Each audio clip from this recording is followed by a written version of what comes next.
విసన్నపేట మండలం తాటకుంట్ల గ్రామంలో తనను కులం నుంచి వెలివేశారని సమీపంలోని వారు వేధిస్తున్నారని ముల్లంగి నాగుల్ మీరా ఆవేదన వ్యక్తం చేశారు. ఇంటి వద్ద నాగుల్ మీరా సోమవారం మాట్లాడుతూ తన తండ్రి చనిపోయారని, భర్త వదిలివేయడంతో ముగ్గురు ఆడపిల్లలతో వృద్ధురాలు ఆయన తల్లి వద్దనే జీవిస్తున్నట్లు చెప్పింది. ప్రైవేట్ ఉద్యోగం చేసుకుని జీవిస్తూ ఉంటే కొందరు వేధిస్తున్నారని ఆవేదన వ్యక్తం చేశారు. తమ కుటుంబానికి మగతోడు లేకపోవడంతో పేరాబత్తుల రాము, పేరాబత్తుల చింటూ, పేరాబత్తుల వెంకటేశ్వరరావు, పేరాబత్తుల కుటుంబరావు, పేరాబత్తుల కుర్మయ్య, కరబత్తుల వినోద్ కుమార్ తన పిల్లల్ని కూడా బూతులు తిడుతూ కులం నుంచి వెలివేశారు. ఎలా బతుకుతారో చూస్తామంటూ బెదిరిస్తున్నారని ఆవేదన వ్యక్తం చేసింది. ఉన్నతాధికారులు సమాచారం అందించామని, తమ కుటుంబానికి రక్షణ కల్పించాలని కోరుతుంది.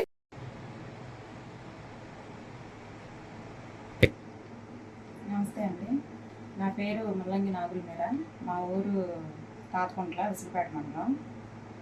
మొన్న ఈ మధ్య రీసెంట్గా మా ఊర్లో ఒక పెద్ద గొడవ జరిగిందండి. అది మా ఇంటి ప్రాబ్లమే. అంటే నేను ఒక 1 year బ్యాక్ ఆఫీస్లో నూజివీడు కేఆర్ గ్రూప్లో జాయిన్ అయ్యా. నా ఇంట్లో పరిస్థితి బాగాలేదండి. అంటే నాకు పెళ్ళయ్యి 17 సంవత్సరాలు అవుతుంది. 2005లో మా అమ్మగారు వాళ్ళ ఇంటి దగ్గరే ఉంటాను. నాకు తోడబుట్టిన వాళ్ళు ఎవరూ లేరు. మా ఆయన గారిది చాటరాయి మండలం, మర్లపాలెం. ఆయన ముల్లంగి ఆనందరావు. మా పెళ్ళైన తర్వాత మా ఇంట్లో మా ఆయన గారికి నాకు గొడవలు, ఫ్యామిలీలో ప్రాబ్లమ్స్. దానివల్ల అతను మా దగ్గర ఉండడు, వెళ్ళిపోతాడు. కానీ ఆయన మేము ఇళ్ళరకమే తీసుకొచ్చుకున్నాం. ఉండకుండా వదిలేసి వెళ్ళిపోతే ఆడపిల్లలు, నేను ఎలా బతకాలి, ఏం చేయాలి? సరే ఏదో జాబు చూసుకున్నా, బతుకుతున్నా. నా పరిస్థితి అంటే మా సారు లాయర్ గారు, రమేష్ గారు, కేసినేని రమేష్ గారు. ఆయనకి సార్ నా పరిస్థితి ఇదే అని చెప్పుకున్నాను. చెప్పుకుంటే అమ్మ మేము ఫౌండేషన్ తరఫున పిల్లల్ని దత్తత తీసుకొని చదివిస్తామని అన్నారు. అలాగే చదివిస్తున్నారు. ఊర్లో ఎప్పుడైనా కానీ మా ఇంటికి రారు. కానీ ఎప్పుడైనా మాకు అమ్మగారికి మొన్న ఈ మధ్య కూడా హెల్త్ బాగోకపోతే హాస్పిటల్కి తీసుకెళ్లారు. అలాగే బాగుందా లేదా అని చూడడానికి అని చెప్పేసి వచ్చే టైంలో ఊళ్ళో ఆపేసి ఎందుకు వస్తున్నారు ఏంటని చెప్పేసి గొడవ చేసి ఆయన్ని కొట్టడం జరిగింది. అందులో మా పిల్లల్ని కూడా ఎలా పడితే అలా మాట్లాడి నన్ను, మా పిల్లల్ని రోడ్డుకి లాగి నోటికి వచ్చినట్టు మాట్లాడారు ఊర్లో.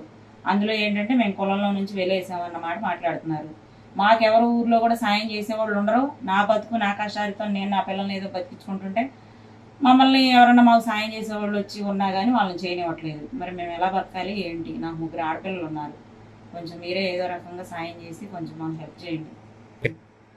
ఆ రోజు జరిగిన గొడవలో కూడా ఊర్లో కొంతమంది, అంటే ఒక 6 మిమ్మల్ని కులం నుంచి వెళ్ళేసాము, మీరు ఎట్లా బతుకుతారో ఏంటో మీ అంత మేము చూస్తామని చెప్పేసి మా పిల్లల్ని కూడా చాలా నీచంగా అంటే బూతులు మాట్లాడారు. అందులో మమ్మల్ని కులం నుంచి వెళ్ళేస్తానన్న వాళ్ళు పేరాబత్తుల రాము, పేరాబత్తుల కుర్మయ్య, పేరాబత్తుల వెంకటేష్, పేరాబత్తుల కుటుంబరావు, పేరాబత్తుల చింటూ, పేరాబత్తుల వినోద్ కుమార్, వీళ్ళందరూ కూడా ఉన్నారండి.